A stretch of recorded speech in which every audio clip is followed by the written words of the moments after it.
Before we begin, I want to acknowledge the traditional custodians of the land I'm recording on today, the Wurundjeri Woi-wurrung people of the Kulin Nation. I pay my respects to elders past and present and to all Aboriginal and Torres Strait Islander peoples.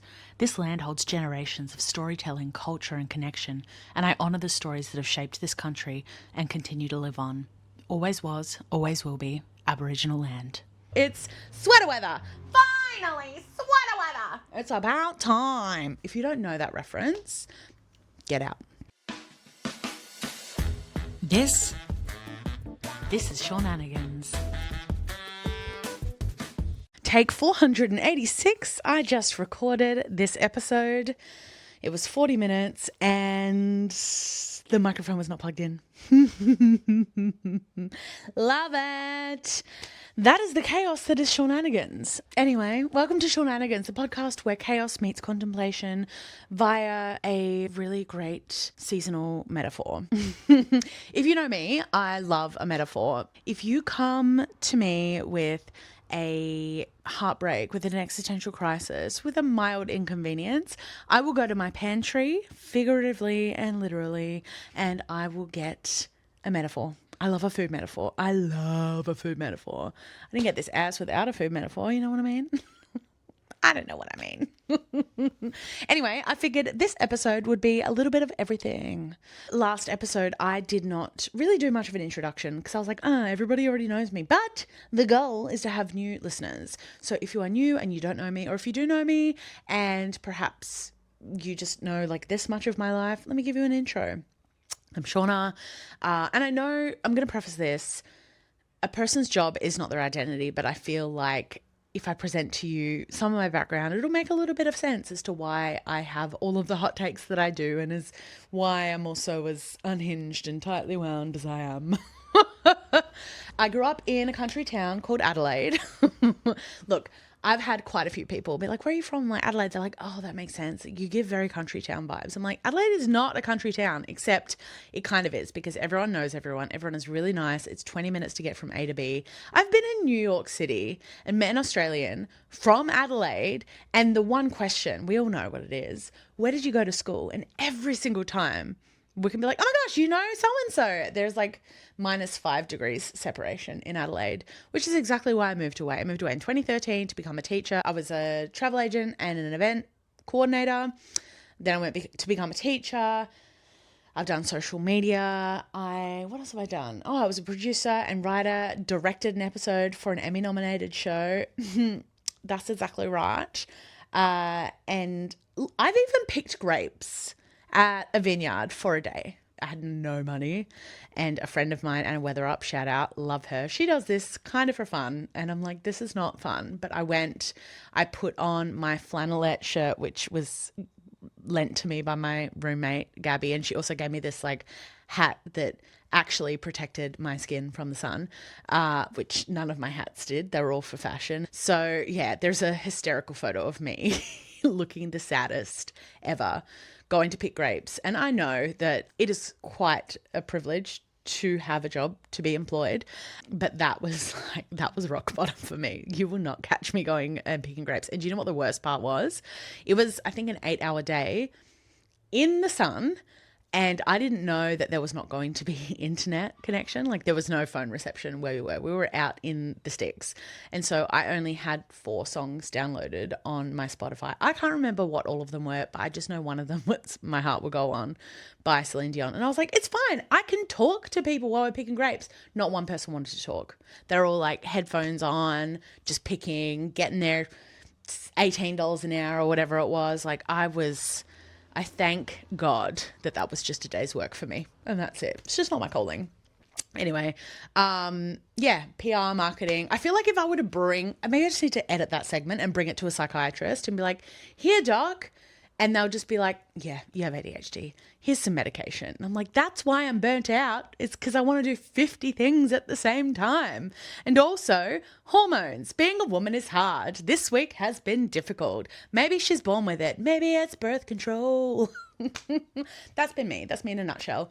I've wanted to do a solo podcast since probably 2020, which I attempted to do it.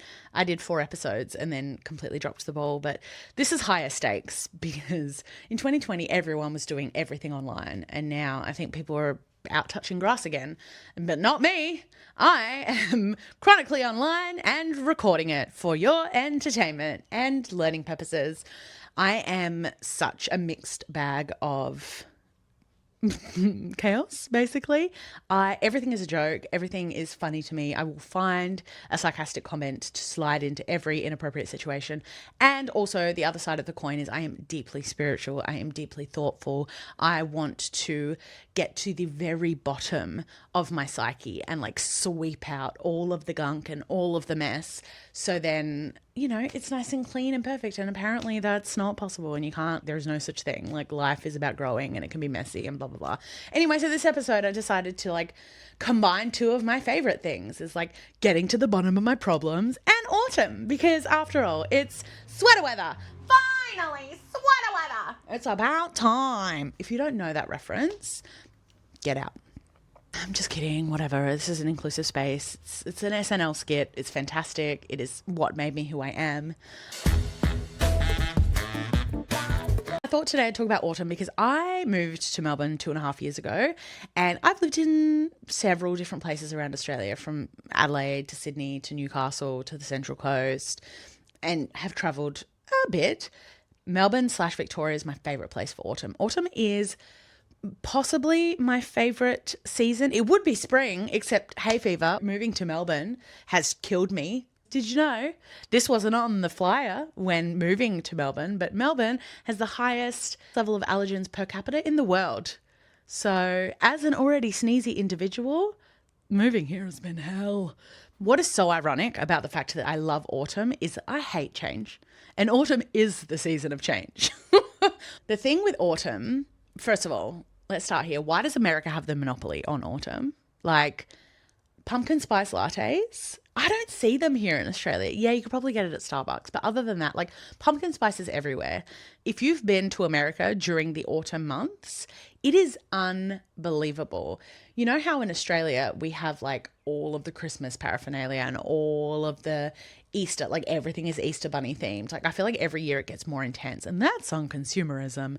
But autumn has its own stuff. Like you will go into Target and there's like bed sheets and bathrobes and like serviettes. No, what are they called? Napkins. Everything has an autumn leaf on it and you just buy it for the season. Like, and look, part of me, and this is a Pinterest problem, part of me is like, do I want to collect autumn leaves and hang them up around my apartment? In theory, I do, but I don't really. I don't really want dead leaves hanging off my window. That's not true. Would a nice scented candle work? Absolutely. And do I subscribe to that? Yes, I do. But everything about autumn I love. And also it's not what we have in Australia. Like pumpkin patches, for example. We don't have pumpkin patches in Australia. I know this because I Googled it. And maybe I don't know how to Google, but I literally looked up pumpkin patches, Melbourne or Victoria or even Australia. Couldn't find anything. But every autumn or fall, you will see families, young people, basic bitches like myself, in America, maybe in Europe, I don't know, I'm not really tapped into European culture. I get the American stuff.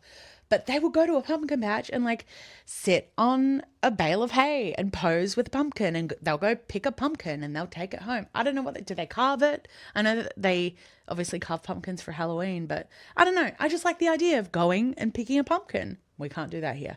Also, corn mazes. It's a maze that you walk through made out of corn, like the corn fields. We don't have that here. These are like fall activities, autumn activities I would love to participate in. Like it's the vibe. And I blame autumn and fall movies, or movies that just have a slight reference to fall. And I see something, I'm like, I want to do that, but we can't do that. Have you heard of, is it pilling? Let me just double check. What is it called? Leaf peeping. Leaf peeping. Sounds like you're behind a bush staring at people. That's what it sounds like. But no, leaf peeping is autumn tourism, where you get on a bus and they take you somewhere that has really pretty autumn leaves and you take photos. I guess it's kind of like the cherry blossom festivals in Japan and things like that. Leaf peeping is a thing. People travel to towns, and we have that, I guess, in Australia a little bit. Like, there are beautiful, iconic towns that are stunning. But where was I going? Guys, this is another ADHD exhibit B, C, D, E, F. I guess movies are responsible for my obsession with autumn. And I thought, why not, as a self-proclaimed not very good cinephile, I would give you a non-exhaustive list of my top autumn movies that I will watch every autumn without fail. And I invite you to play along. How many of these have you seen? And do you have any additions that you want to share? Because I think my list is superior. I'm open to suggestions, but I'm always right because I'm a Capricorn, so good luck. First up, You've Got Mail. You cannot tell me that this is not an iconic autumn movie, but also don't watch it when you're healed, as in like when you expect a certain level of emotional maturity, honesty from a man, because like, what do you mean? I'm online dating someone. If you've not seen You've Got Mail, let me explain it to you, okay? As if I'm the character. I'm on a dating app and I'm talking to a guy and we're getting to know each other and we haven't met because we're both really busy. And then like I'm talking to my colleague at work and I'm telling him like, oh, I'm talking to this guy. He's like, oh, that sounds amazing. And then things are happening at work that are stressful for me, that I'm talking to my like online dating app guy, and he's like, oh yeah, you should treat it like this, or this is how I'd respond. And then I go back to work guy, I'm like, oh my gosh, I'm talking to this guy and he's so sweet, blah blah blah. They're the same guy. Is it catfished? She's being played. And like, just because you have a golden retriever and you give me a poem or a metaphor about freshly sharpened pencils, I'm supposed to forgive the fact that you're double crossing me? But still, it's Tom Hanks and it's Meg Ryan and I love it. And that final scene where she comes across the bridge and is it Brinkley, the golden retriever, like, woof, woof. And then she's like, I hoped it was you. Bitch, what do you mean I hoped it was you? This man was he was playing you the whole time. You literally went on a date to a restaurant where he was like, bring a red rose, bring a romantic book, put a rose on top of it, and when I walk in, I'll see it and I'll know it's you. And he goes in there and then he sees, oh no, that's my rival. I'm in love with my rival. He then goes in and like messes with her head. In what world? Not in 2025. Anyway, I love that damn movie and it represents autumn so well. I can't explain it. It just does. Next up, Little Women, the original. Susan Sarandon as Marmee. Are you kidding? That woman is a powerhouse. Or her children being like chaotic little girls in the 1800s. Please. Feminism in like corsets and really big gowns. Yes. Along the same line, The Secret Garden. Obviously it's not a similar storyline, but it's just like they're the same flavor of film, right? It's a garden and it's a secret and she finds it, and something about a dead mum. I don't remember.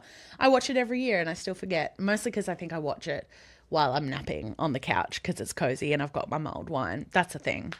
Another film that I will watch every single autumn without fail, Practical Magic. What do you mean you're two sisters that are witches and you drink midnight margaritas with your aunts who are also witches who let you dance under the full moon naked? And it's just this story about love and sisterhood and true love and surrendering to the unknown. What do you mean? And they're apparently doing a sequel. That is every single thing. It says it's supposed to be out in 2025 and we've heard nothing about it. So I'm also really nervous because sequels are either amazing or like, and I hope it's amazing. Excuse me. The Craft. Also another witchy, moody film. The original. I like the new one too, but the original, amazing. Really disturbing. Like, definitely not for the conservatives. Definitely not for your good Christian folk. Like, I used to secretly watch it when I was a church girl. I would be like, oh, this is so good. This is so naughty. Love that film. Very autumn. Fairy Tale, A True Story. Another, like, I don't know. Is it just because it's raining in the movies a lot that it makes it feel like an autumn movie? But that film... Okay, so if you're not familiar with it, Fairy Tale, A True Story is set in the 1800s. Two little girls, like, they steal their dad/uncle's camera and go take photos of fairies in their creek in their backyard. And they develop the photos and the dad's like, that's not real. Like, yeah, we have fairies in our garden. So then all of the media descends, they get given free cameras, they have to go take these photos. And Houdini's in it, weirdly enough. I don't know what that's about. I don't get it. But that movie, iconic. Do you know it's a true story? And literally one of the old ladies before she died was like, yeah, it was fake. What do you mean? I saw that movie when I was 7 and I was like, fairies are real. I knew it. All those years of me trying to catch a fairy in my backyard. Casper. The story of a teenage girl who falls in love with an animated ghost.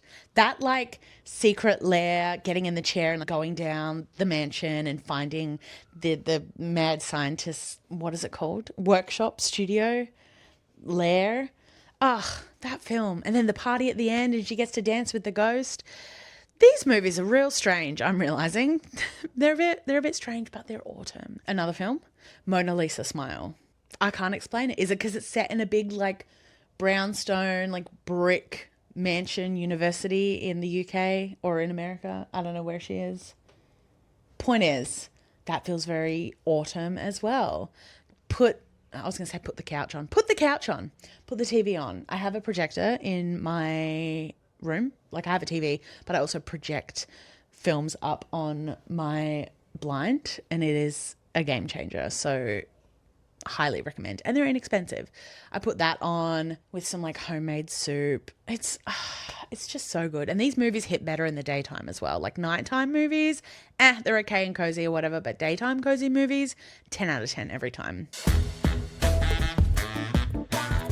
The thing with a lot of these romantic films, change is romanticized. Change is not romantic to me. Like the other side, you can find romance or you can like plant little moments of romance along the way. But change is not sexy, in my opinion. It's like if you look at a tree, for example, a tree in autumn, it slowly starts to lose its leaves. And some of us or all of us are like, look, a beautiful autumn leaf falling. That's so beautiful. And then as the weeks go on, there's more autumn leaves and it's crunchy and it's seasonal and it's just, it feels so good. What you don't see or really acknowledge when you're thinking about the romance of autumn is the fact that all of these leaves just like congregate in a gutter. They will just kind of like clump into a corner. They get soggy because it's starting to rain more. They get smelly. They start to rot. That is actually what change feels like to me. Could you imagine if trees screamed every time they lost leaves? Like, that's me. I scream every time. Like, and it makes sense. Change is supposed to be good, right? I'd be interested to know how many people actually really love change, and people who are adverse to it. When I am in my high vibration thought processing, I do get excited. I'm like, I'm going to be better on the other side of it. And I think that's the hope that autumn/winter offers. But in the moment, no, I am a tree that is screaming every time I lose a leaf. Absolutely not. But the thing is, you've got to lose all the leaves in order for the new growth to occur. And I found myself a lot since having moved to Melbourne, that is a complete reinvention. Like I shed everything. I knew 2 people when I moved to Melbourne. I knew my boss, who I had moved here, not for, I'd wanted to move here anyway, but their business was here. So I was like, I'll move here. And then I knew someone from like 10 years prior that I had met. The other thing that people don't really acknowledge when the autumn leaves are falling down, the trees are naked for like 3 months. Well, not 3 months, but they're naked.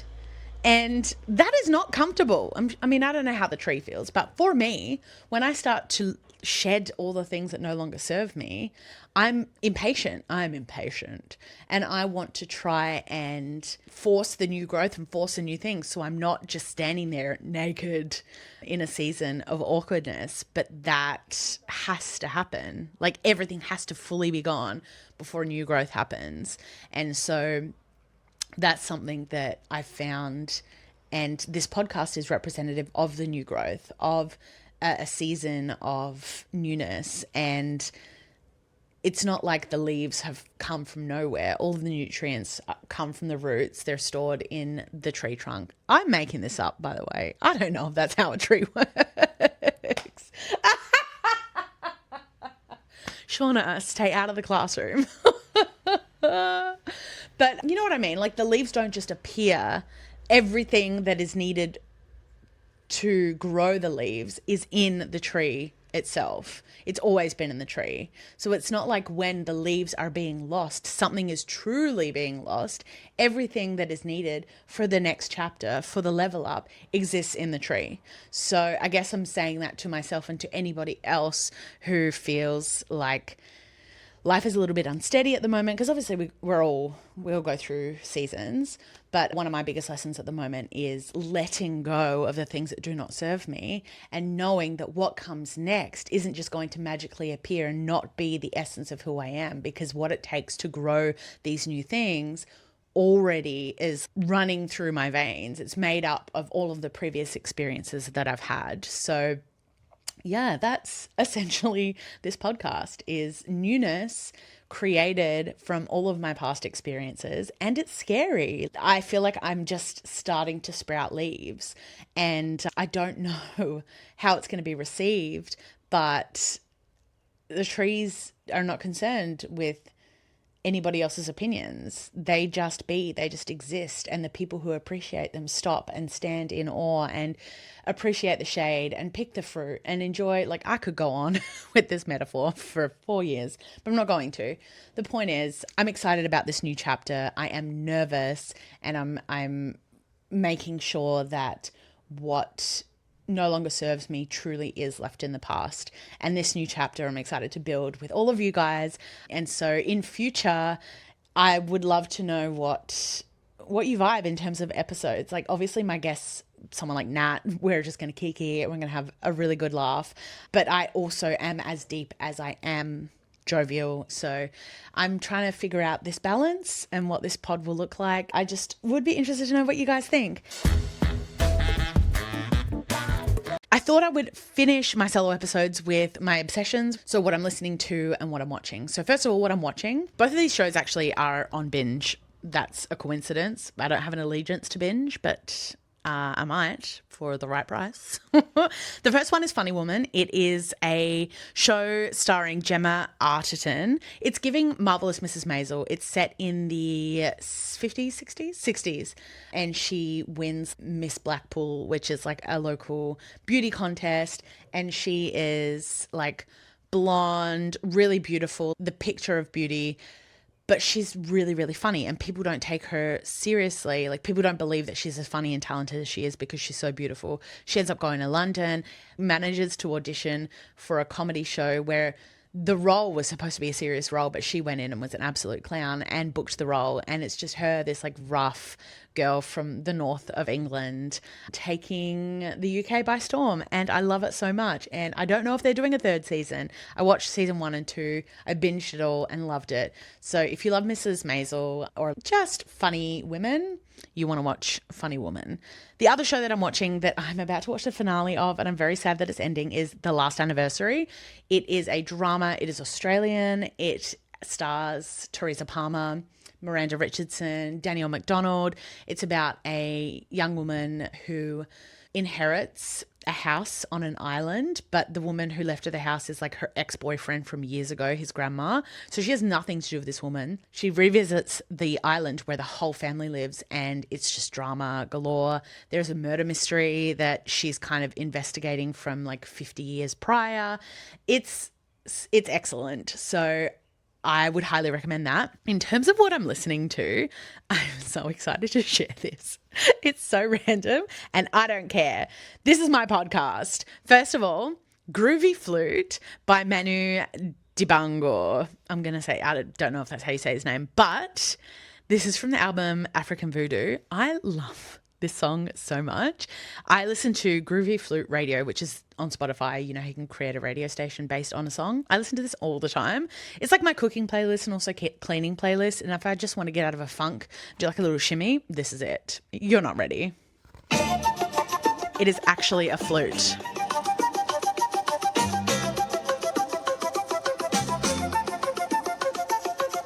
Anyway, that's all. Actually, let me fast forward it because it does a cute little freestyle.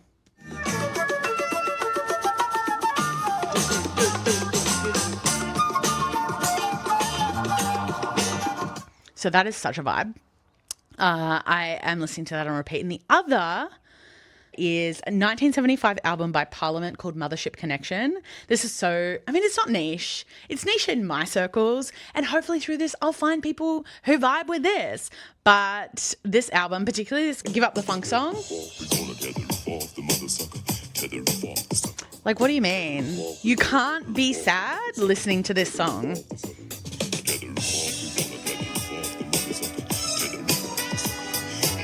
Anyway, so that whole album is that vibe. And they're what I'm obsessed with this week. I am going to call it an episode. If you like what you heard, please head to any of my platforms, YouTube, Spotify, Apple Podcasts. Bonus points if you go to all of them and leave a review and rating. It means the world. It helps push the podcast to new eyes. The algorithm favors feedback, I guess. And also I favor feedback. If you have any suggestions for future episodes, if you have any guests that you would love me to have, I know that Nat's going to join me on a few more episodes. I'm not going to tell you who else I have. I'm excited. But yeah, we're going to have all kinds of conversations. Keeping it light, keeping it tight, keeping it funny, and also meaningful, because I want to bring joy, but also I want to make people think. So I'm just trying to figure that out, and hopefully you'll help me do that. And that's Shaunanigans. Thanks, guys. You've been listening to Shaunanigans. If you like what you heard, make sure to hit follow wherever you're listening or watching, leave me a comment, and come hang out with me on socials at shaunanigans.pod on Instagram. Until next time, be kind to yourself, drink your water, romanticize your life, and if all else fails, nap it out and try again tomorrow. Bye!